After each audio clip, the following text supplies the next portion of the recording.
सोलन के कलीन में स्थित काली माता मंदिर में होलिका दहन किया गया। होली की पूर्व संध्या पर राष्ट्रीय हिंदू संगठन द्वारा होलिका दहन कार्यक्रम का आयोजन किया गया।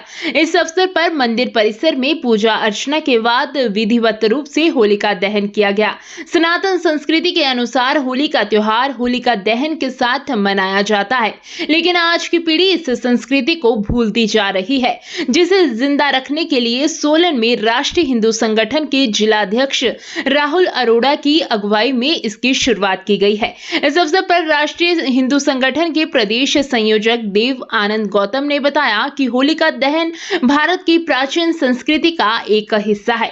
इस दिन हिरण्यकश्यप द्वारा प्रहलाद को सजा के तौर पर होलिका की गोद में बिठाकर जलाने की कोशिश की गई, जबकि प्रहलाद सच्चाई के साथ थे तो वह नहीं जले, जबकि होलिका जलकर राख हो गई, जिससे सत्य की पाप पर जीत हुई। और इससे हमें यह संदेश मिलता है कि हमें भी हमेशा अच्छे कर्म करने चाहिए और सच का साथ देना चाहिए। भारत की प्राचीन सनातन संस्कृति को लोग ना भूले और इस संस्कृति का प्रचार प्रसार सही ढंग से हो, इस उद्देश्य को लेकर ये संगठन कार्य कर रहा है। उन्होंने कहा, हिंदू शक्ति संगठन की जिला सोलन की इकाई इनके द्वारा ये काली माता मंदिर कलीन में इसका आयोजन किया गया और ये कार्यक्रम आज का होलिका दहन के अवसर पर किया गया। ये होलिका दहन हमारे पुरातन संस्कृति का एक हिस्सा है कि इस दिन प्रहलाद, जो कि एक हमारे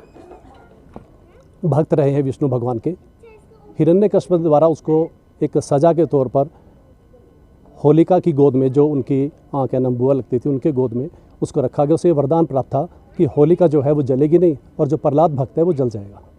लेकिन इसके विपरीत हुआ कि प्रहलाद ने हरि का नारायण का नाम नहीं छोड़ा और वो हरि का नारायण का नाम लेते रहे, और होलिका ने गोद में रखा था कि होलिका को वरदान था परमात्मा की तरफ से कि वो जलेगी नहीं, लेकिन उसके विपरीत वो जल गई और प्रहलाद भक्त जो थे वो बच गए।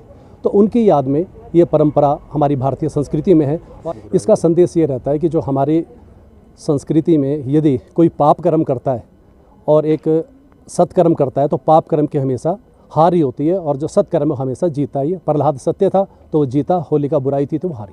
इससे यही शिक्षा मिलती है कि हमें हमेशा समाज में अच्छे कार्य ही करने चाहिए, पाप कर्मों का विरोध करना चाहिए और सत्य कर्मों के लिए आगे आना चाहिए समाज में।